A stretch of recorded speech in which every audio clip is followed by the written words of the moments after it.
فلان صديقي من سنة، هو إنسان رائع كتير والكل بيحب يقعد معه ويسمع كلامه، حتى الأحزان بتحس لها معاه نكهة الفرح. والله يا خال زي ما بقولوا المحبة بتجي بالفطرة مع الناس. أكيد في ناس بتجي المحبة معهم بالفطرة وقت ميلادهم، ولكن فلان قبل هالسنة ما كان حدا بطيقه ولا بحب يقعد معه، ولكن هو اللي فرض حاله علينا وحببنا بنفسه لبعض الشغلات يلي صار يعملها. طيب بلش عشان تقولنا شو عمل. اوكي.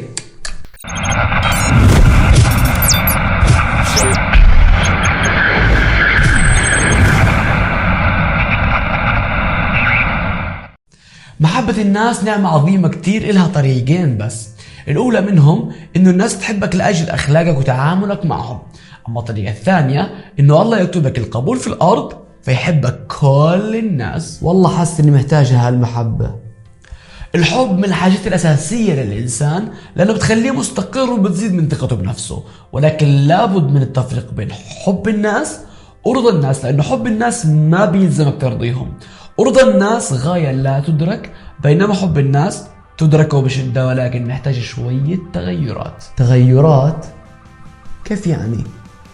ابتسم دايما بدون تكلف او كبرة حيل، لانه الناس جميعا بلا استثناء بفضلوا الشخص المبتسم على الشخص صاحب الوجه البارد يلي بدون اي مشاعر، لانه الابتسامة هي يلي بتحسسهم بالراحة والامان، فلا يكون دايما مبتسم مثل ما كان سيدنا محمد صلى الله عليه وسلم، فهو يلي قال تبسمك في وجه اخيك صدقة. صدق رسول الله صلى الله عليه وسلم. ثاني اشي بين للناس الاحترام والاهتمام، لانه لو ما عملت هيك حيشعر يلي قدامك انك بتقلل من قيمته ومستخف في كلامه، وطبعا هاي مشكلة كبيرة بالنسبة للجميع. طيب وشو بالنسبة لبكشرة مترين؟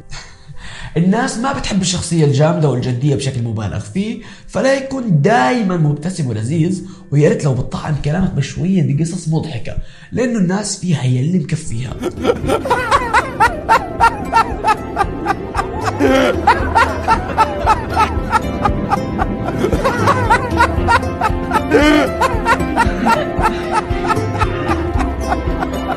ويلي بضحكهم بيكسب قلوبهم. طيب اضحك عشاني، أمانة. في مثل مصري بيقول عارفه، اهتمام ما بيطلبش. كمل يا عادل كمل. كمان مهم كتير تطلع بعيون الشخص اللي بيتكلم مباشرة، لأنه هيك الناس بيحسوا بالاهتمام المتبادل بينكم، ولو طلعت في مكان تاني ولو لحظة واحدة هيحس بقلة الاحترام منك تجاهه. بس والله أحيانا بقدرش ضلنا نطلع بعيونهم، أو يعني هيك بخجل. أنا بعلمك طريقة عشان تتجنب الخجل أو عدم التركيز، وهو إنك تحاول تعرف لون عيون الشخص يلي قدامك، وبشكل لا شعوري حصير نظرتك في المكان الصح، والشخص يلي قدامك بحس براحة أكبر تجاهك. طيب وإذا كان بيحكي لي قصته أو موقف بشع صار معه يعني؟ اسمع لقلبه أكثر من كلامه وحاول الاستجابة والتفاعل معه، لأنه مشاركة المشاعر لها أثر كتير كبير في تحسين علاقتك مع الناس. واوعى تبالغ في تعابير وجهك، لأنه حتحسسه بقلة قيمة كلامه، وهو بالنسبة له إشي كتير عظيم. طيب ويلي بيسألني أنا عن إشي من دون الناس؟ طول في الإجابة قد ما تقدر، وحاول تشعب بالتفاصيل، لأنه هالإشي بيعطي للشخص اللي قدامك الراحة والاهتمام، وحيكون كتير مبسوط بالحكي معك. ورغم هيك قيس نبض الكلام، فلو حسيت إنه الشخص كان مستعجل لما سألك اختصر في الجواب قدر المستطاع. وإذا كنت في مناسبة وحدا سألني عن شغلي، بيكون هاي فرصتك الذهبية لتحكي بكل أريحية، أو زي ما بنحكيها بفلسطين تسرح وتمغط في الحكي يا خال. طيب ولو بدي أطلب من حدا إشي؟ لما تطلب خدمة أو استفسار من أي شخص سواء كبير أو صغير، أهم شيء إنك تكون مزوج في الكلام، واستخدم دايما جملة هل ممكن إنه كذا كذا، أو هل ممكن أطلب منك كذا كذا، وهالإشي أفضل بكتير من أسلوب الأمر أو الكلام الجاف يلي بيكون بدون مقدمة منيحة للسؤال. طب لما هالشخص يخدمني أو يجاوب على سؤالي؟ أشكره وتعلم تشكر الجميع على كل إشي بيقدموا لك إياه، والأحلى من هيك إنك توضح سبب الشكر وبشكل علني عشان هالشخص يشوف حاله فيك. زي مثلا لما نتشكر الخال ونقول له شكرا لحضورك معنا والأسئلة الرهيبة اللي كل شوية بتنطلي فيها. وهو أنا كمان زمان كنت بقاطعك، بس قولهم شو أنت فهمتني.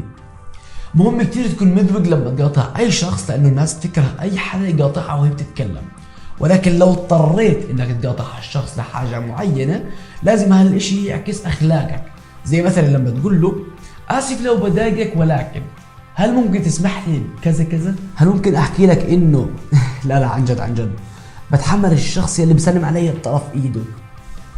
فعلا هذا من اهم اسباب محبة الناس، هو انك تصافحهم بشكل منيح، يعني لا ترخي ايدك ولا تشد عليهم مشان ما يحس بقلة الاحترام او التهجم، وما تسحب ايدك من ايد الشخص الثاني الا لما هو يلي يسحب، لو كان هو يلي بلش بالسلام. طيب ولما بدي اختم الموضوع؟ لما بدك تختم الكلام دائما اسأل الشخص اللي قدامك عن رأيه الشخصي مشان يشعر بالامتنان وانه رأيه بالنسبة لك مهم كتير وهو نهاية الكلام. معقول في عندك نصيحة تشمل كل حديثنا هذا؟ الخلاصة هي حب الناس حيحبوك، والقاعدة بتقول زي ما بتعطي حتاخد، وتعاملك مع الناس هو مراية تعاملهم معك، فزي ما انت حاب يعاملوك عاملهم. والله يا عدول عيني عليك باردة. حبيبي والله يا خال، وانتم كمان حبايبي وعيلتي الثانية، فيلي حاب يشوفنا كمان وكمان يدعمنا بشير ولايك وسبسكرايب وفعل زر الجرس من اسفل الفيديو، واللي عنده اي استفسار او تعليق حلو مثلكم اكتبوا لنا اياه في التعليقات، واكيد بفرح بالجميع، واتذكر دايما وابدا انه راس مالك ضحكتك والسعادة قرار. دمتم بخير.